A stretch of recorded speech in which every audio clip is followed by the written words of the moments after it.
जय सिया राम। मैं हूं पंडित अरविंद गौड़। स्वागत करता हूं आपका अपने YouTube चैनल ज्योतिष विद अरविंद गौड़ में। और हमारी आज की चर्चा का विषय है नवंबर मास का राशिफल। क्योंकि ये बहुत बड़ा वीडियो हो जाएगा इसलिए मैं इसे 3 हिस्सों में बना रहा हूं।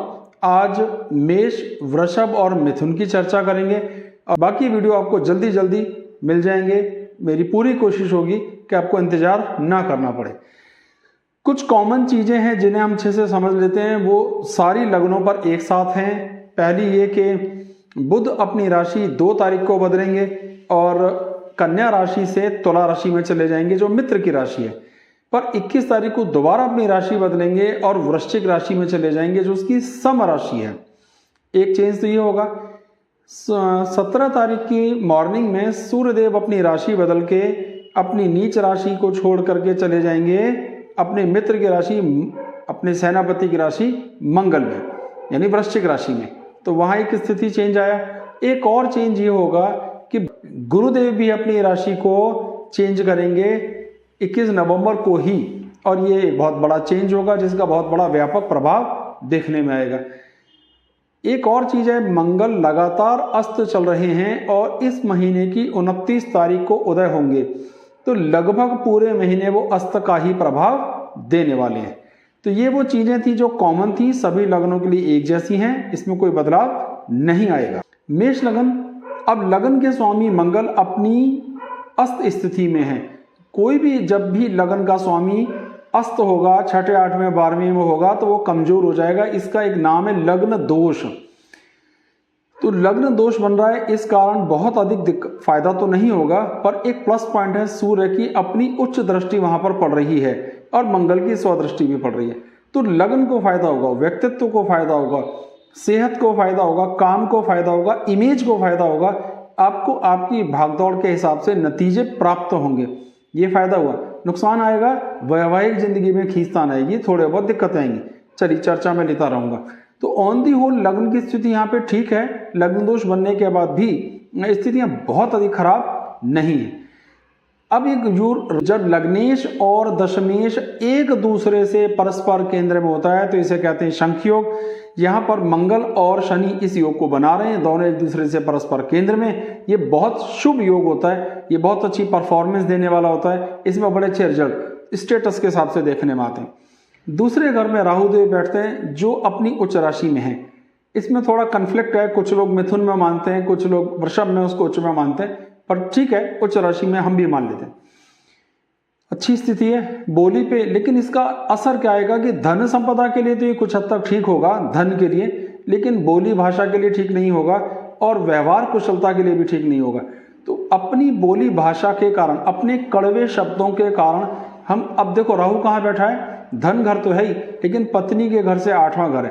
तो कहीं ना कहीं शब्दों की कड़वाहट के कारण वैवाहिक जिंदगी, कुटुंब के साथ तालमेल की स्थितियां, कुटुंब के साथ झगड़े की स्थितियां, परिवार में यानी अपनी पत्नी के साथ या पति के साथ झगड़े की स्थितियां बन सकती हैं।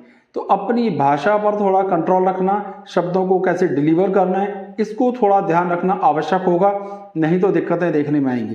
तो ये हुआ वृषभ का है बैठने का नुकसान। वो कमर दर्द की शिकायतें, पैरों में दर्द की शिकायतें, गले से संबंधित भी उसको प्रॉब्लम दे सकता है। जिन्हें थोड़ा बहुत मद्यपान का शौक है उनका ये शौक थोड़ा अधिक हो सकता है, इसका ध्यान रखना जरूरी है। बहुत खराब स्थिति नहीं है, पर सावधानी से काम चल जाएगा। तीसरे घर में मिथुन राशि यहाँ पर बैठती है और उसका कंट्रोलिंग स्टार पहले 2 दिन तक तो 6ठे घर में था जो अच्छा योग नहीं था, लेकिन उसको छोड़ देते हैं। 20 दिन रहेगा, 18 दिन लगातार अगले केंद्र में। तो जब भी तीसरे भाव का स्वामी केंद्र में रहता है तो एक अच्छी स्थिति बनती है। और वो ये कि आदमी को उसके की हुई मेहनत का फल प्राप्त होता है, उसे आनंद की प्राप्ति होती है, वो सुख प्राप्त करता है, भाइयों से भी सुख मिलता है, मेहनत का भी सुख मिलता है, कोशिशें भी उसकी रिजल्ट लाती हैं। लेकिन निकट भविष्य में जब 21 तारीख को बुध अपनी राशि बदलेंगे तो ये कहाँ चला जाएगा, 8वें घर में। जब ये 8वें घर में जाएगा तो एक विशेष योग बनेगा, उसका नाम है मृत्यु योग। इसका अर्थ है कि हम प्रयास कितना भी करें, कितनी भी ताकत लगाएं, पर उतने अच्छे रिजल्ट नहीं आ रहे जितने आने चाहिए थे, जितने हम उम्मीद कर रहे थे। आपको भाइयों से उतना सहयोग नहीं मिल रहा, आपको आपकी मेहनत के रिजल्ट मिलने में थोड़ी दिक्कतें देखने में आएंगी। लेकिन ये 21 तारीख से लेकर महीने के आखिर तक रहने वाला है। आगे बढ़ते हैं तो सुखों के घर के स्वामी है चंद्र, जो बार बार अपनी राशि को बदलते रहेंगे। विशेष तौर पर सूर्य और चंद्र के कॉम्बिनेशन से 3 योग बनते हैं जो हर एक लगन के लिए बनते हैं, सबके लिए बनेंगे। और एक है, उसका मैं नाम बता देता हूं, अधम योग। अधम योग कब होता है? जब सूर्य से केंद्र में चंद्र आ जाए, तो सूर्य के मुकाबले चंद्र केंद्र में आ जाए, 1, 4, 7, 10 में आ जाए, तो अधम योग मिलता है। आपको धन संपदा, वाणी का, वैभव का, आनंद का, पुत्रों का उतना सुख प्राप्त नहीं होता जितना हम उससे उम्मीद करते हैं। एक होता है सम योग, वो उससे अगले, केंद्रों से अगले पणफर में जब आ जाते हैं, तो यानी दूसरे भाव, 5वें भाव, 8वें भाव और 10वें भाव में आते हैं, तो ये सम योग है। साधारण सा सुख प्राप्त होता है सूर्य और चंद्र के तालमेल के हिसाब से। तीसरा होता है वरिष्ठ योग, जब ये अपने से अपोक्लिम्य स्थितियों में आते हैं, यानी 3, 6, 9, 12 में आते हैं, तो ये बहुत अच्छी स्थितियों को मेंटेन करते हैं। यहाँ पर बहुत अधिक सुख की प्राप्ति होती है। तो जो एक ही चीज है, धन संपदा, मान, वैभव, पुत्रों का सुख, वाणी का सुख और हमारी दयालुता, ये प्रभावित होती है। तो ये तीनों योग सभी लग्नों के लिए हमेशा बनते रहते हैं। ऐसे ही गज केसरी योग, शकट योग, केदार योग, पाश योग, शूल योग, ये भी लगातार बनते हैं। लेकिन जैसे इस वक्त की बात करते हैं तो करंट सिचुएशन में जब भी सारे ग्रह केवल 4 भावों में होते हैं तो केदार योग बनता है। इसका अर्थ अच्छा है, सामान्य फल प्राप्त देने वाला है। लेकिन जब भी चंद्र बाई चांस तुला राशि में, धनु राशि में और मकर में रहेगा, इन 6-7 दिनों के लिए शूल योग बनेगा। ये बहुत अच्छा योग नहीं होता है। शूल योग में आदमी आलसी होता है, दूसरे के धन पर आनंद करने वाला होता है, फालतू चालाक, थोड़ी लूट खसोट, किसी को कैसे ठग लूं, ऐसे विचारों वाला होता है। और इसके बाद जब ये राशि बदलेंगे, 2 ग्रह, सूर्य भी बदलेगा, बुध भी बदलेगा और गुरु भी बदलेगा, तो जब ये 5 घरों में सारे रहेंगे तो इसे कहते हैं पाश योग। और जब चंद्र हमारे मीन राशि में, मेष राशि में, वृषभ राशि में, मिथुन राशि में होंगे, इस दौरान ये 6 ग्रहों में सारे आ जाएंगे, तो इसका नाम होता है दाम योग। इन सभी के अपने अपने फायदे और नुकसान है। ये गोचर में सभी लग्नों पर एक साथ बनने वाली चीज है। तो वापस आते हैं, चौथा घर सुखों का है। सुखों के लिए बार बार वैरी करता जाएगा, थोड़ा अच्छा थोड़ा बुरा। तो मेष लगन वाले हर 2-2, 4-4 दिन के बाद अपने मन की खुशियां, अपने आनंद का आकलन अलग तरीके से कर सकते हैं। कभी अच्छा लग रहा है, कभी नहीं लग रहा है, कभी अच्छा लग रहा है, कभी नहीं लग रहा है, ऐसा हो सकता है। संतान के घर की बात करते हैं। 5वां घर हमारी बौद्धिक सामर्थ्य, हमारी सोच समझ, हमारी प्लानिंग, हमारे एफर्ट्स को डिपेंड करता है बहुत अच्छे से। बच्चों से सुख मिलेगा कि नहीं, उनसे मिलने वाले, जैसे वो पढ़ेंगे तो हमें लाभ होगा, वो अच्छे काम करेंगे तो हमें लाभ होगा। लेकिन अगर वो खराब काम करेंगे तो, वो परफॉर्मेंस नहीं देंगे तो ये स्थितियां खराब हो जाती हैं। तो सूर्य पहले 16 दिन तक लगातार रहेंगे केंद्र में, और ये अपने आप में एक सुंदर योग है कि जब पंचम का स्वामी सप्तम भाव में होता है, ये योग वैवाहिक जीवन के लिए तो थोड़ा सा खराब होता है, लेकिन संतान के लिए सही मौके पर सही फैसलों के लिए अच्छा। लेकिन बाद में ये चेंज हो जाएगा। चेंज होगा कैसे? क्योंकि सूर्य वृश्चिक राशि में आएंगे, तो 16 तारीख के बाद एक विशेष योग का निर्माण होगा जिसे कहते हैं पामर योग। यानी जब पंचम भाव का स्वामी 6, 8, 12 चला जाता है तो संतान की हानि होती है, बुद्धि की हानि होती है, एग्जीक्यूटिव डिसीजन प्रभावित होते हैं। तो हमें सही मौके पर सही फैसला लेने की जो हमारी सामर्थ्य है वो प्रभावित हो जाती है और उसका हमें नुकसान देखने में आता है। इसके बाद बात करते हैं आगे बढ़ के 6ठे भाव की। अब देखिए 6ठे भाव की स्थिति क्या है कि पहले 2 दिन तक तो 6ठे भाव का स्वामी 6ठे भाव में हर्ष योग बनेगा, बड़ा सुंदर है, लेकिन 2 ही दिन प्रभाव देगा। उसके बाद बात करते हैं, वो आ जाएगा केंद्र में। तो 6ठे भाव का स्वामी जब केंद्र में आएगा तो वो उस भाव को, सप्तम भाव को खराब कर रहा है, जो पत्नी के स्वास्थ्य, पत्नी से रिश्तों को खराब, हम या जीवन साथी ले लो, पति बीच में हो सकता है, को खराब करने की स्थिति बनाएगा। फिर उसके बाद वो 8वें घर में आ जाएगा तो भी खराब स्थिति है, फिर से हर्ष योग बनेगा, विपरीत राजयोग बनेगा। तो 6ठे भाव के लिए तो विपरीत राजयोग अच्छा होगा, लेकिन इसका नुकसान ये हुआ कि पहले 20 दिन या 18 दिन, 3 तारीख से लेकर 21 तारीख तक ऐसे हो सकते हैं जहां जीवन साथी का स्वास्थ्य या रिश्ता किसी न किसी रूप में प्रभावित हो जाए, सावधानी की जरूरत पड़ेगी। हर्ष योग जब बनेगा, जब 6ठे भाव का स्वामी 8वें घर में आएगा 21 तारीख से लेकर महीने के आखिर तक, तो वो अच्छा है, बीमारियों पर विजय प्राप्त होता है, हम जीतते हैं, उन बीमारियों से लड़ सकते हैं, कर्ज कंट्रोल होता है, जो पेमेंट्स किसी की देनी थी वो दी जाती हैं और शत्रुओं पर दबदबा बनता है, तो इसका भी लाभ होगा। अब 7वां घर जो वैवाहिक जीवन का, लगातार पूरे महीने इसका स्वामी अपने से तीसरे घर या जन्म कुंडली के 9वें घर में बैठा रहेगा। मोटे तौर पर ठीक है, पर यहाँ जो 2 ग्रह बैठे हैं वो खराब है। ये पहले 16-17 दिन तक तो लगातार यहाँ पे सूर्य भी बैठा रहेगा और मंगल तो पूरे महीने ही बैठा रहेगा। सूर्य के यहाँ बैठने के कारण वैवाहिक जिंदगी निश्चित रूप से प्रभावित होती है, उतना सुख प्राप्त नहीं होता जितना हम उम्मीद करते हैं। लेकिन क्योंकि शुक्र की स्थिति ठीक हो गई है तो ये उम्मीद की जाती है कि स्थितियों को वो वापस तालमेल करेंगे, आपस में बातचीत करेंगे, बातचीत करके उन मुद्दों को सॉल्व करेंगे। लेकिन जो लड़ाई हो जाती है वो इतने आराम से सॉल्व नहीं होगी। तो ये 15-16 दिन नवंबर के और ऐसे लग सकते हैं जिसमें कुछ ना कुछ मनमुटाव, विवाद बना रहे। अब 7वां घर चौथे घर से चौथा है तो सुख भी प्रभावित होंगे, दशम भाव से दशम है, रोजमर्रा की आमदनी भी प्रभावित होगी, स्ट्रेस भी बढ़ेगा। इन सारी बातों का हमें ध्यान रखने की जरूरत पड़ेगी। सावधानी से बढ़िया कोई इलाज नहीं है। जब ये सूर्य अपने राशि बदल लेंगे तो स्थितियां बदल जाएंगी, तो उतना खराब हालत नहीं रहेगी। 16 तारीख के बाद ये स्थितियां अच्छी हो जाएंगी। अष्टम भाव की बात करते हैं। 8वें भाव का स्वामी अपने से 12वें घर बैठा है। ये खराब स्थिति है वैवाहिक जीवन के लिए, लेकिन क्योंकि वो लग्नेश भी है इसलिए उसे अष्टम भाव का स्वामी नहीं गिना जाएगा। यहाँ पर उसे लग्नेश ही गिना जाएगा, जिसकी चर्चा हो चुकी। तो ऑन दी होल जब अष्टम भाव का स्वामी केंद्र में आया तो उसकी स्थिति इंप्रूव हुई, धन संग्रह का योग मिलेगा, पैसा कमाने का योग मिलेगा, पेमेंट्स की आप आराम से पेमेंट्स कर पाएंगे, कुछ पैसा जोड़ भी पाएंगे, आपको सेविंग्स का भी बड़ा जबरदस्त मौका मिलेगा। तो ये सारे लाभ आपको होते हुए दिखाई देंगे। तो हमें सेविंग्स भी मिलेंगी, धन भी मिलेगा, पैसा जोड़ने का मौका मिलेगा। लेकिन जब यहाँ सूर्य और बुध आएंगे और बुध आदित्य योग यहाँ पे बनेगा तो भी स्थिति ठीक है, लेकिन इसका कुछ नुकसान बोली भाषा पर ज्यादा खराब देखने में आएगा। तो थोड़ी सावधानी की यहाँ जरूरत पड़ेगी। भाग्य का स्वामी पहले 21 दिन केंद्र में बैठता है और 9वें और 10वें भाव को जोड़ रहा है। ये केंद्र त्रिकोण योग हो गया। एक और केंद्र त्रिकोण योग बना, पहले भाव और पंचम भाव का स्वामी आपस में एक साथ बैठे हैं पहले 20 दिन तक। तो देखिए पहले 20-21 दिन, पहले 16 दिन तक एक योग बना केंद्र त्रिकोण, कौन सा? लग्नेश मंगल, पंचम भाव का स्वामी सूर्य, सूर्य मंगल दोनों एक साथ बैठे हैं, तो ये केंद्र त्रिकोण योग हुआ। दूसरा योग बना नवम भाव का स्वामी बृहस्पति, दशम भाव का स्वामी शनि, दोनों एक साथ बैठे हैं, तो 2 केंद्र त्रिकोण योग है। एक और बड़ा जबरदस्त योग बनता है, उसका भी समझ लीजिए, उसे कहते हैं धर्माधिकारी योग। जब 9वें भाव और 10वें भाव का स्वामी बलवान हो और लग्नेश की लगन पे दृष्टि हो तो ये धर्म अधिकारी योग बनता है। ऐसा आदमी के पास जीतना, सामर्थ्य, धन, उसकी प्रतिष्ठा, मान सम्मान ये बहुत होता है और बहुत बढ़ता है। अब जिनकी कुंडली में जन्म के समय से योग होंगे, सोचिए वो कितना आनंद का जीवन जी सकते हैं या जिएंगे। अब बात आती है कि जब 21 तारीख को ये बृहस्पति अपनी राशि बदल देंगे तो ये धर्माधिकारी योग और केंद्र कोण योग टूट जाएगा।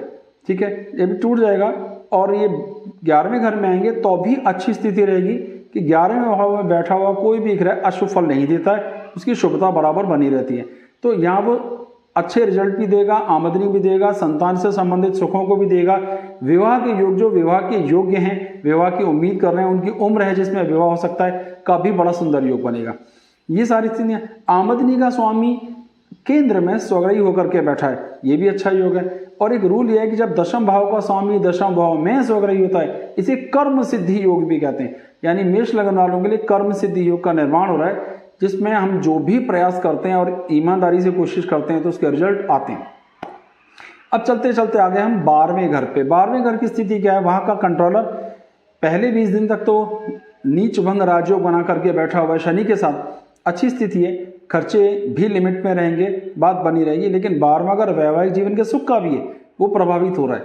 लेकिन जब बृहस्पति अपनी राशि बदल देंगे तो स्थितियां थोड़ी सी अलग हो जाएंगी और बृहस्पति 12वें घर से 12वें घर आ जाएंगे। टेक्निकल चीज, जिसका क्या अर्थ निकलेगा कि वो जो बृहस्पति हैं वो हमारे खर्चों को भी संभालेंगे, खर्चों को कम करेंगे, तो खर्चे घटेंगे, आमदनी बढ़ेगी, ये लाभ होगा। सारा कंक्लूजन ले लेते हैं, योगों का नाम अब छोड़ देता हूं। तो मेष लगन वालों के लिए लमसम सेहत के हिसाब से ठीक है, भाषा के हिसाब से ठीक नहीं है, मेहनत का रिजल्ट मिलने के हिसाब से ठीक है, संतान से सुख अच्छा योग रहेगा, सही मौके पे सही डिसीजन लेने का योग रहेगा। बच्चों की तरफ से कुछ खींचतान, उनके साथ मनमुटाव देखने में आएगा। वैवाहिक जिंदगी थोड़ी सी डिस्टर्ब रहेगी, लेकिन प्रयास करेंगे तो उसे मेंटेन या संभाला जा सकेगा। धन संग्रह का योग रहेगा, भाग्य का सहयोग प्राप्त होगा। दशम भाव का अच्छा होने के कारण जीवन स्तर, तरक्की, ग्रोथ होगी और अच्छी खासी ग्रोथ होगी, मजा आ जाएगा। आमदनी इंप्रूव होगी और खर्चे घटेंगे। तो लमसम मेष के लिए पूरे महीने की जो स्थितियां रहेंगी वो। वृषभ लगन की बात करते हैं।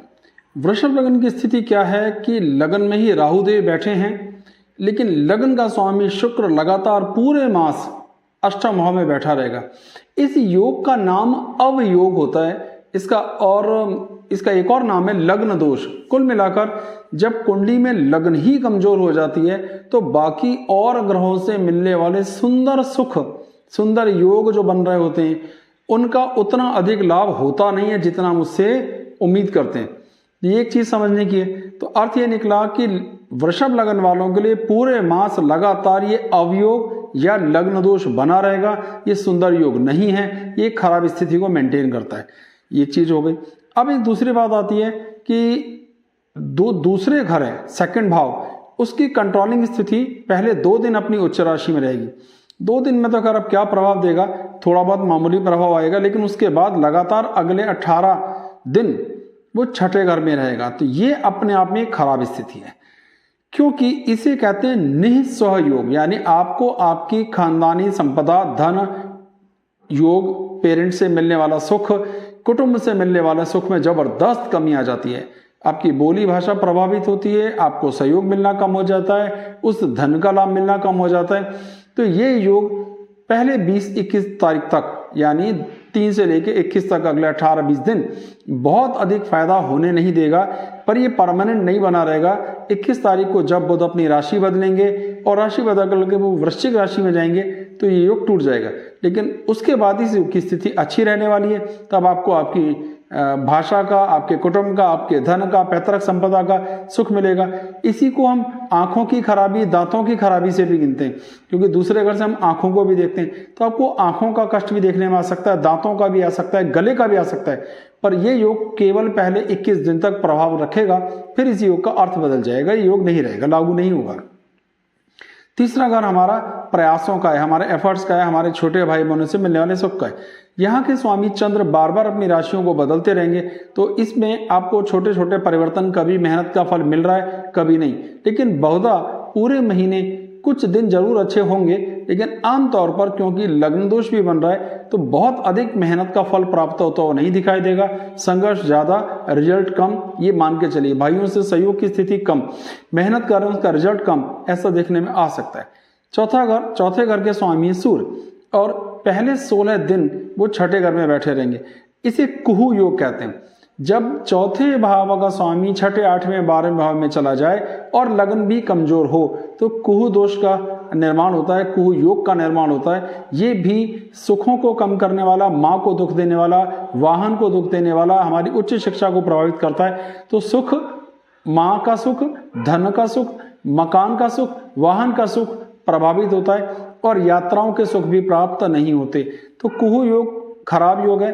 पर खुशखबरी ये है, अच्छी खबर ये है कि ये योग केवल 16 दिन तक रहेगा, उसके बाद ये योग हट जाएगा, फिर ये बहुत सुंदर योग बन जाएगा, लाभ देने वाला योग बन जाएगा। फिर आता है हमारा 5वां भाव। 5वें भाव की स्थिति हम संतान को देखते हैं, ज्ञान को देखते हैं, बुद्धि को देखते हैं और सही मौके पे सही फैसले लेने को देखते हैं। तो इसकी स्थिति पहले 2 दिन तो यहाँ पे राजयोग बना के बैठा रहेगा, लेकिन यहाँ से उसके बाद ये हट जाएगा और फिर जिस घर में आ जाएगा वो खराब है। तो 5वें भाव का स्वामी जब खराब घर हो, त्रिक भाव, छठे, 8वें, 12वें जाता है तो बुरी तरह प्रभावित होता है। और इससे क्या नुकसान होता है, हमारी संतान के साथ तालमेल की स्थितियां, हमारा ज्ञान, हमारी सही मौके पे सही फैसला लेने की ताकत, हमारा डाइजेशन, हमारा धन, हमारा लीवर, ये सब प्रभावित होते हैं। तो इस योग का भी एक नाम है, इसे हम कहते हैं पामर योग। यानी जब पंचम भाव का स्वामी त्रिक भाव, छठे, 8वें, 12वें में चला जाए तो ये स्थितियां खराब हो जाती हैं। तो ये पूरी तरह लागू। पर जैसे ही बुध अपनी राशि को बदलेंगे और वृश्चिक राशि में जाएंगे तो योग अपना प्रभाव नहीं करेगा। तो पहले 21 दिन ये प्रभाव करेगा, बाद में ये योग अच्छा शुभ फल देने वाला होगा। पंचम भाव का स्वामी जब केंद्र में आता है तो ये शुभ स्थितियों को मेंटेन करता है, ये फिर खराब नहीं रहेगा। अब इसके बाद आगे चलते हैं तो हम छठे घर पे आएंगे। छठे भाव का स्वामी लगातार कहाँ बैठा है, अष्टम भाव में। इसे विपरीत राज्यों का एक प्रकार कहते हैं। अच्छी स्थिति है। इस योग का एक खास नाम भी लिया जा सकता है, इसे हर्ष योग भी कहते हैं। जब छठे भाव का स्वामी शिफ्ट होकर के छठे, आठवें, 12वें में कहीं चला जाए तो विपरीत राजयोग। इसका अर्थ है कर्जे उतारने का मौका मिलेगा, शत्रुओं के साथ तालमेल का मौका मिलेगा। तालमेल मतलब कि उनसे सेटलमेंट करने के लिए कुछ बातचीत की जाए, वो सेटल हो। यानी हमारा सारा प्रयास, शत्रु खड़े होंगे, उनसे व्यवहार करेंगे, उन्हें हम शांत करेंगे, समस्याएं आएंगी, उन समस्याओं को हम सॉल्व करेंगे, प्रॉब्लम्स आएंगी, उन्हें हम सॉल्व करेंगे। अलावा इसके संतान की समस्या आएंगी, उन्हें हम सॉल्व। तो पूरा महीना इन सेटलमेंट्स में ही खर्च होने की संभावना दिख रही है। तो ठीक है, बहुत बुरी स्थिति नहीं है, कोई नई तकलीफ नहीं होगी, लेकिन ये बहुत अच्छी स्थिति यहाँ पे नहीं बनती है। इसके अलावा एक केंद्र त्रिकोण योग बन रहे हैं 2, उन पे भी हम चर्चा कर लेते हैं। पहला केंद्र त्रिकोण योग कौन सा बन रहा है? जब चौथे और पांचवें भाव के स्वामी एक साथ हैं। यहाँ पे चौथे भाव के स्वामी सूर्य, पांचवें भाव के स्वामी क्या है? बुध। लगभग 3-4 दिन ऐसे होंगे जब ये दोनों अलग अलग होंगे, वरना पूरे महीने एक साथ ही हैं। तो ये लगातार योग पूरे महीने बना रहेगा। इसे केंद्र त्रिकोण योग कहते हैं। मतलब जब केंद्र और त्रिकोण अच्छा फल देते हैं, एक दूसरे को सहयोग करते हैं, लाभ देने वाला है, इसमें कोई खराबी की स्थिति नहीं है। एक और योग यहाँ पे बनेगा जो 5वें भाव और 7वें भाव के बीच में बनेगा। 5वें भाव के स्वामी क्या है? बुध। 7वें भाव के स्वामी क्या है? मंगल। बुध और मंगल भी इकट्ठे हैं। पर एक खराब स्थिति है कि योग बन रहे हैं, पर ये दोनों ही छठे घर में बन रहे हैं। दोनों केंद्र त्रिकोण योग छठे घर में, इसलिए इनका कोई विशेष लाभ नहीं होगा, उल्टा ये योग खराब ही असर करेगा, नुकसान ही करेगा कुछ ना कुछ। 7वें घर की बात करते हैं तो सप्तम भाव का स्वामी खुद अपने से 12वें और जन्म कुंडली के छठे घर में जाके वैवाहिक जीवन को खराब कर रहा है, पूरे महीने अस्त भी है। तो ये बहुत खराब स्थिति है, ये अच्छी स्थिति नहीं है। तो इसका अर्थ, इसका एक नाम है दुष्कृति योग। इस योग का नाम होता है दुष्कृति योग। तो इसमें वैवाहिक जीवन निश्चित रूप से प्रभावित होता है, तनाव बढ़ते हैं, खींचतान। अब राहु की दृष्टि शुक्र पे, शुक्र की राशि में है और सप्तम भाव पर पड़ रही है, तो कहीं ना कहीं ये प्रेम के लिए, प्रेम व्यवहार के लिए, पत्नी के अलावा कहीं और भागदौड़ करने के लिए, कहीं और दिल लगाने के लिए भी योग बनाएगा। इन सब से भी हमें नुकसान और तनाव देखने में आएगा। वैवाहिक जीवन इस हिसाब से भी प्रभावित हो सकता है कि आपके जीवन साथी का स्वास्थ्य प्रभावित हो और उस स्वास्थ्य का आपको नुकसान देखने में आए। पैसे तो आप ही के खर्च होंगे इलाज करवाने के लिए। तो कुल मिलाकर आपकी लगन भी कमजोर हो गई, सप्तम भाव का स्वामी भी कमजोर हालत में। तो भाव और भावेश, भाव से भाव, दोनों स्थितियों में सारी स्थितियां खराब हैं। तो वैवाहिक जीवन निश्चित रूप से बुरी तरह प्रभावित हो सकता है। बहुत भयभीत नहीं होना चाहिए, ये सिर्फ गोचर है। आपकी अपनी जन्म कुंडली में अगर ग्रह स्थितियां अच्छी हैं तो प्रभाव बहुत कम होगा, लेकिन मैं आपकी कुंडली नहीं जानता हूं, मैं सिर्फ गोचर को पढ़ के बता रहा हूं। तो इसलिए गोचर से एक दिशा निर्देश लीजिए, एज इट इज सब कुछ लागू नहीं हो सकता है, ये मैं हर वीडियो में समझाने की कोशिश करता हूं। आगे बढ़ते हैं। तो अष्टम भाव का स्वामी है बृहस्पति। बृहस्पति देव बैठे हैं अपना नीचभंग राजयोग बनाकर 9वें घर में। कुछ हद तक एक नियम के हिसाब से वो 9वें घर को खराब ही कर रहे हैं, भाग्य की स्थितियों को खराब कर रहे हैं। पर वहां पर के स्वामी शनि वहां राजयोग बना रहे हैं, अपनी अच्छी स्थिति में बैठे हैं। राजयोग तो नहीं है, लेकिन केंद्र त्रिकोण योग बन रहा है। केंद्र और त्रिकोण का स्वामी दोनों एक ही घर बैठा है। ये तीसरा केंद्र त्रिकोण योग है। तो ये अच्छी स्थिति है भाग्य के लिए। धन संग्रह की स्थिति अच्छी है, धन पैसे का योग अच्छा बनेगा। धन संग्रह का भाव यही है कि आमदनी की चर्चा नहीं हो रही, आमदनी नहीं आ रही है, लेकिन जो है उसे सेव करने या किसी तरह से सही से यूटिलाइज करने का योग बनता है। कुछ अचानक धन प्राप्ति का भी योग देखने में आ सकता है। आमदनी का बहुत सुंदर योग नहीं। भाग्य की स्थिति बहुत अच्छी है, इसमें कहीं कोई समस्या नहीं आ रही है। जितना भी सहयोग मिल सकता होगा वो भाग्य की तरफ से, ईश्वर की कृपा की तरफ से, पिता की तरफ से मिलेगा।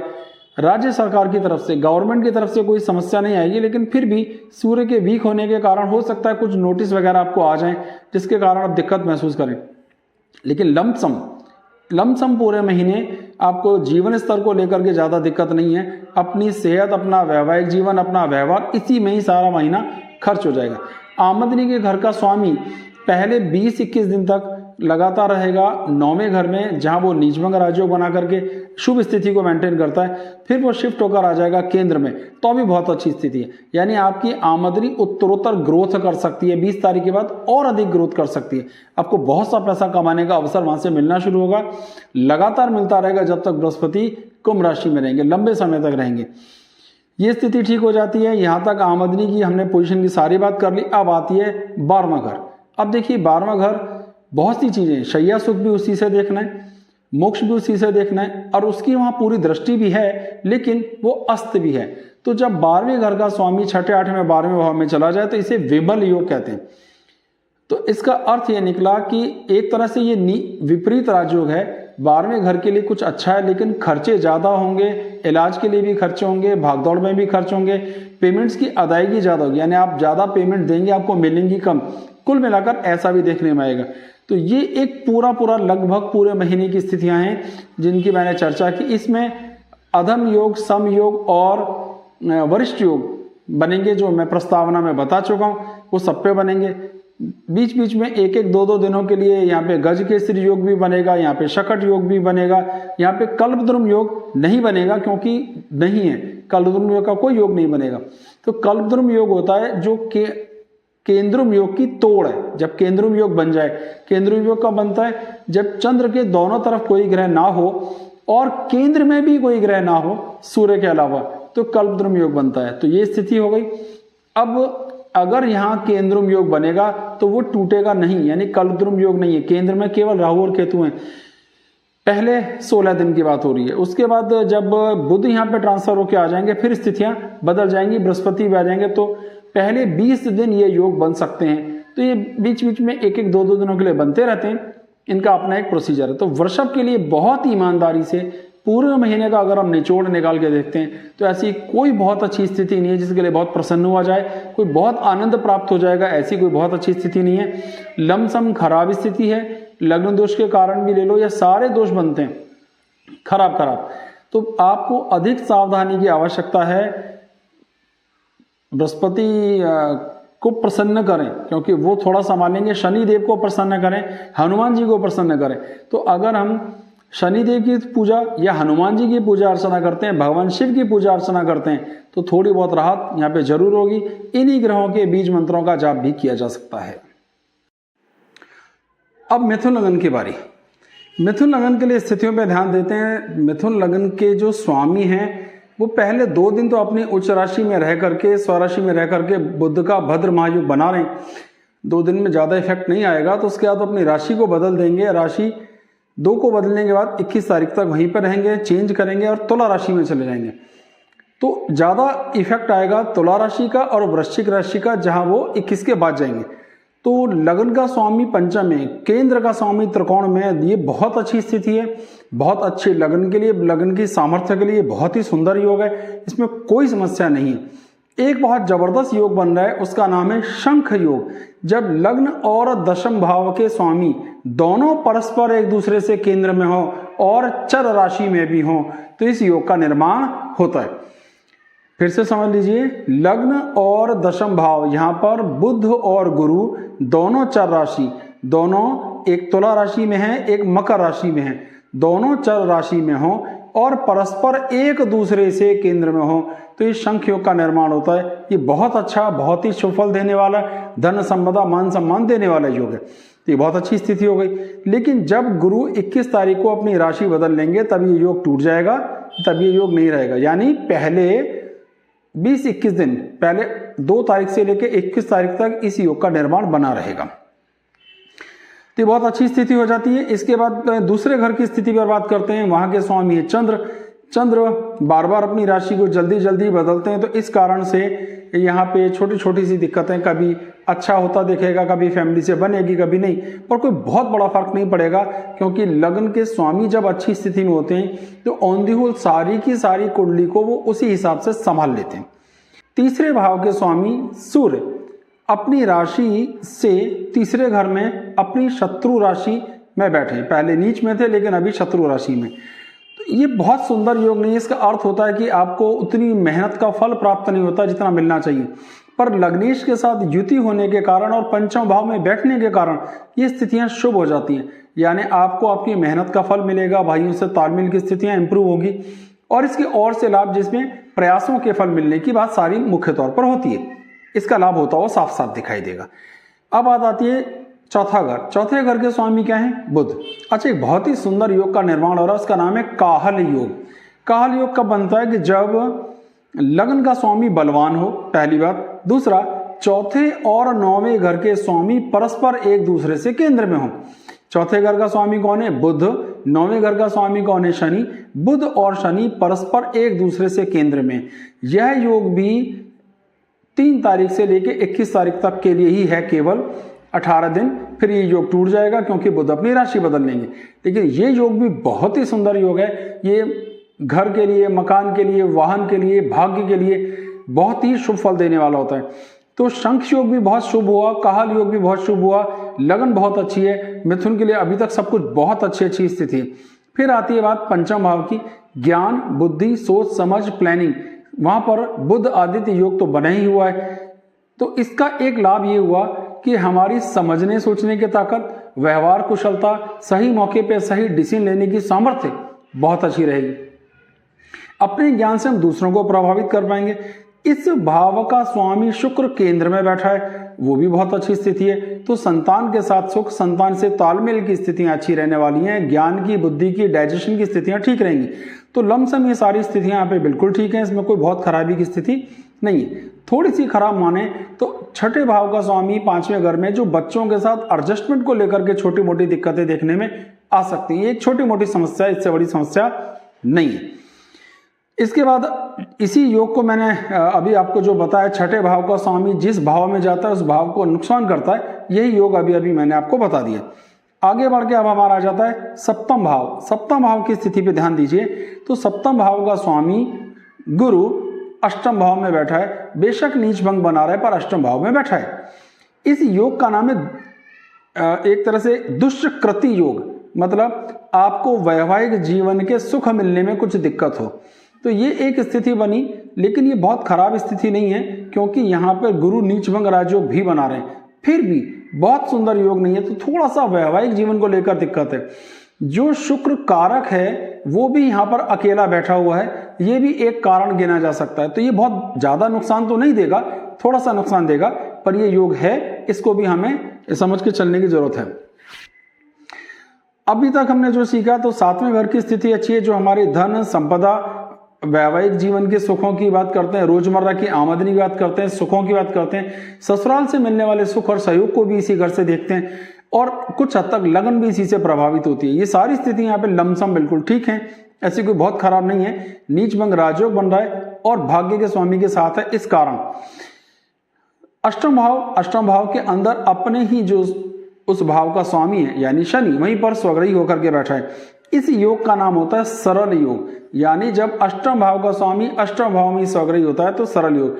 बहुत सा धन कमाने का मौका मिलता है, अवसर मिलते हैं, और उसी हिसाब से अचानक धन प्राप्ति के लाभ भी होते हैं। बहुत लंबे लंबे प्रोग्राम बनाए जाते हैं जिनके बहुत लंबे समय तक धन आता रहता है, यानी छोटे छोटे प्रोग्राम नहीं होते हैं, लंबे। ये स्थितियां भी बहुत अच्छी हैं। भाग्य की स्थिति ऑन एन एवरेज ठीक है, क्योंकि भाग्य का स्वामी स्वग्रही होकर के अपने से 12 है, थोड़ा सा नुकसान जरूर होता है भाग्य का, पर फिर भी ऑन दी होल ठीक है।